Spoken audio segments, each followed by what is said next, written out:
out to the middle of the racetrack here. And once again, guys, you do want to have your windows up. Just another quick reminder on that. Thank you very much there, Jason. Setting up here for turn 10 is the most important corner on the track, leading around the front straight. You want to stay to the left up to the turn-in count and then add that steering.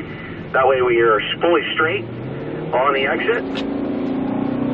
Increase our pace here just a little bit down the front straightaway. Coming up, turn 1's a right-hand turn. We're going to set up on this left side. All right.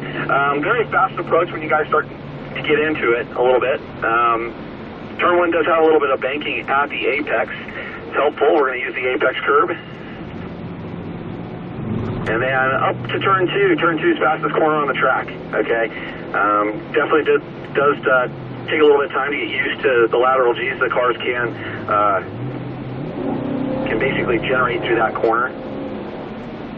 Heading up into turn 3, we want a straight approach up to the 1 board. And why we shoot the straight approach is so that when we go from our throttle to our brake, the car is nice and basically straight and balanced for us.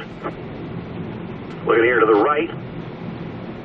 Heading down into turn 4, coming out of turn 3. That's a tricky corner because as you start to turn in, it starts to go downhill, so you naturally lose a little bit of front end grip.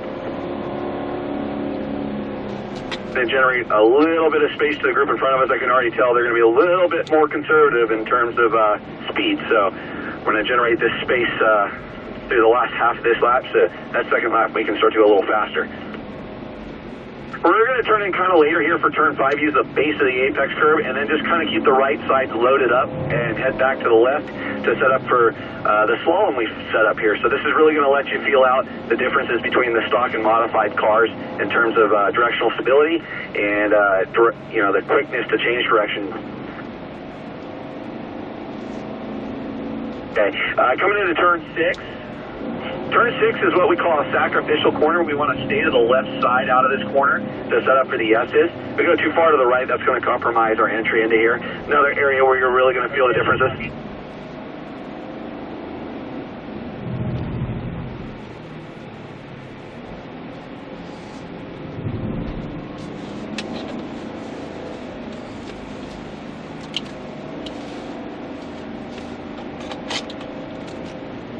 I can't hear you anymore.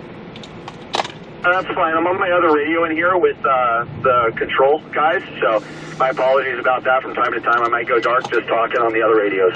That's cool. Just didn't want you to feel lonely. No worries. All right, let's go ahead and start to get going. We're going to get full throttle here. Generate a little bit of speed. All right, let's test out the brakes on these cars. Coming into turn 1. Keep it going there, Benjamin and Jason. Got a good amount of room here. Okay, start to apply the brakes fairly heavy. Get it slowed up. Ease the brakes back, looking right. Good job, Benjamin. Pretty impressive for stock brakes. Of course, Jason, you have the 6-piston Brembos on the front of that car. Looking for turn 2. And we've caught him again. So hopefully we got a feel for the brakes there, so I'm going to back it down again to get some room so we can get a run down that middle straight and feel out, the suspension changes to the cars.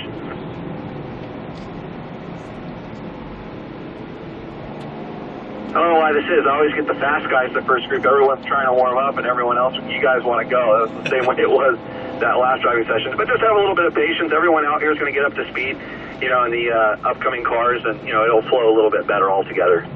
But let's really back it down here through turn 5. Okay, we're going to get a lot of room so we can get a good run through the slalom here. Now, the trick to the slalom, guys, you probably already know, is just to get the car set up so that you can turn at that cone 10 feet before it. So let's go ahead and get moving through here. Okay, so setting it up, this next one, get it turned before 10 feet before, so you're backsiding the base of each of these cones. All right, just nice and smooth steering input. Good, looking real sharp, boys. Okay, making our way through turn 6. Remember, stay to the left out of here. Okay, a little power, then a little light brake pressure to balance. And then light brake pressure again, getting weight to the front. Just kind of drag that brake. Looking good there, Benjamin. A little early on the entry back there, Jason, into turn 7. So try to open up that approach on the prior corner from in the S's. So you kind of go to the left to set that one up. That's tricky. If you kind of just, clip each of those points through there on that final one, you'll run out of room with steering input. So Very common though, no worries. I'm amazed at how good this transmission is at deciding when and when not to shift. I'm sure GM's going to like that, but cool. I'm just working on the precision when we're stuck behind these a little bit more conservative pace, gentlemen. So,